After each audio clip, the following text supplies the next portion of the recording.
हाय दोस्तों, कैसे हैं आप। आज की बात बहुत बड़ी है।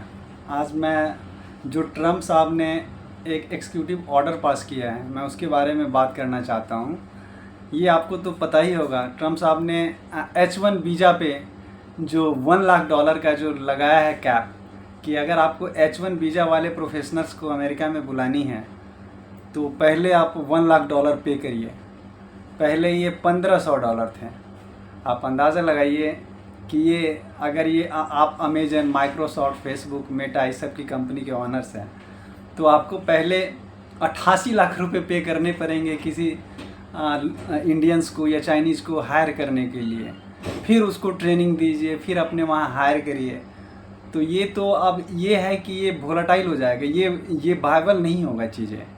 तो इसीलिए ये ऐसा नहीं कि इंडियन के लिए शॉकिंग न्यूज़ है, ये बहुत अच्छी न्यूज़ है भारतीय के लिए भी। और ये अमेरिकन तो खुश हैं ही कि चलो यार, हमारे अब 88,000 जो 85,000 जो जो जो जो पर ईयर उनका जो H1 वीज़ा के थ्रू जो जॉब दूसरे देशों के स्किल्ड पर्सन को चले जाते थे, तो अब उन्हीं के पास रहेंगे। और बाकी इंडिया के लिए तो सबसे खुशी की बात ये है कि अब जो इतने सारे 60-65 हज़ार लोग जो हमारे जाते थे, मतलब most of the visa Indians को ही मिलता था 70-75% के आसपास। तो उतना जो स्किल्ड लोग हैं, जो आईआईटी से पास आउट, जो ये मज़दूर जाते हैं, आप इसको मजदूरी कहिए। आप आईआईटी से पास हो करके गवर्नमेंट ऑफ इंडिया का चैरिटी ले करके आप यहाँ से पढ़िए, यहाँ से स्किल्ड होइए और वहाँ पे जा कर के आप अपना कैरियर बना लीजिए। तो अब ये है कि इंडिया के लिए फ़ायदा ये है कि ये जो IITian, IIM वाले सब जो हैं, जो प्रीमियम इंस्टीट्यूट वाले हैं, वो अब वहाँ पे मजदूरी नहीं कर पाएंगे।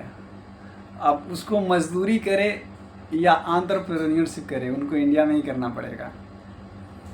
तो ये काफ़ी अच्छी चीज़ हो गई। अब ये डाटा अगर देखिएगा तो ये $1,500 कहाँ पहले लगती थी और कहाँ ये $1 लाख हो गई। तो ये तो अब वायबल ही नहीं है, वो हायर ही नहीं करेंगे। और इंडिया के लिए फ़ायदा ये है कि अब ये है, कंपनी अब क्या करेगी एक्चुअली, वो ऑफशोर बिजनेस या ऑफशोर कंपनी वो अपना एक बनाएगी, चाहे इंडियन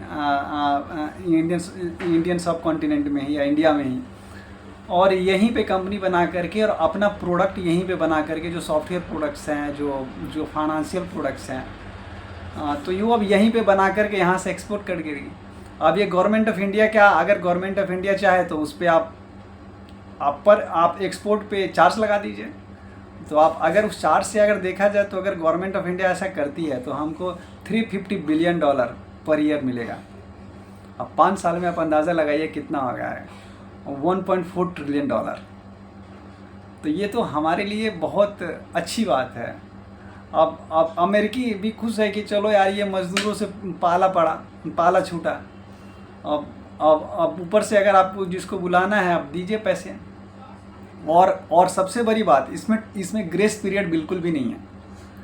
जैसे ट्रम्प साहब ने एग्जीक्यूटिव जो पास किए हैं, तो वो 21 सितंबर आधी रात 12 बजे से ये लागू हो जाएंगे। अब 2 दिन पहले पास ही किए हैं, 1-2 दिन पहले, और आज से लागू हो जाएगी। आप अंदाज़ा लगाइए। अब इतने सारे फ़्लाइट्स ही नहीं हैं। अब जो इंडिया में आ भी चुके हैं, सपोज जिनके पास H1 वीज़ा है, H1B वीज़ा है, वो वापस ही नहीं जा सकते हैं। अब ये अफरा तफरी का माहौल है। जो दुबई में फंसे हुए हैं, जो मुंबई में फंसे हुए हैं, अभी तो गणपति भी है, तो जो बहुत सारे लोग अगर इंडिया में आए होंगे, अब उनके लिए तो बैक टू पवेलियन जाना बहुत मुश्किल हो जाएगा। अब ये है कि अमेरिका में उतरते ही आप दीजिए 1 लाख। और अभी तो ये है कि जितने भी टेक कंपनी हैं, उन्होंने एक नोटिस भी निकाल दिया अपने कर्मचारियों के लिए कि अब जितनी जल्दी हो सके अब 21 सितंबर 12 बजे रात से पहले आप अमेरिका में लैंड कर जाइए।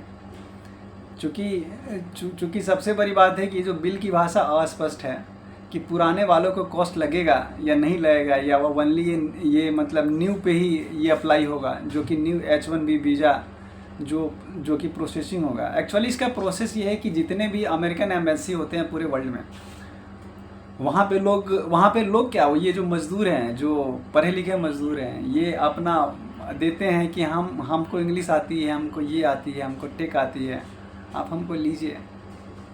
और फिर ये लोग क्या है ना, वहाँ पे सिलेक्शन होती है, और जो उसके थ्रू सिलेक्शन, जो 85,000 वाला जो जो कैप है H1B वीज़ा का, अगर उसके थ्रू सिलेक्शन होगी तो कंपनी आपके बिहाफ पे $1500 पहले पे करती थी, फिर उसके बाद आपको बुला करके। और इसमें क्या है ना कि अब ये क्या है कि पहले तब पर भी आपको पूरे अमेरिकन के बराबर आपको सैलरी नहीं मिलती थी उन लोगों को। अभी आप ऐसे मानिए कि अमेरिकन को अगर $1.5 लाख सैलरी मिलेगी, तो H1B वीज़ा वाले को $1,20,000 की सैलरी मिलती थी। तो ये कंपनी विन विन के सिचुएशन में थे। लेकिन अब तो बहुत मुश्किल है। अब बताइए, अब ये पढ़े लिखे मज़दूरों का क्या होगा। अब यही है कि अब इंडिया में रहिए, इंडिया में अपना टैलेंट पूल बनाइए, और इंडिया में ही आप गूगल, माइक्रोसॉफ्ट टाइप या अमेजन टाइप कंपनी बनाइए। और ये आपका अपना घर है, तो आप अपने जो आपके ब्रेन में जो चल रही है चीज़ें, आप उसका यूटिलाइज़ करिए।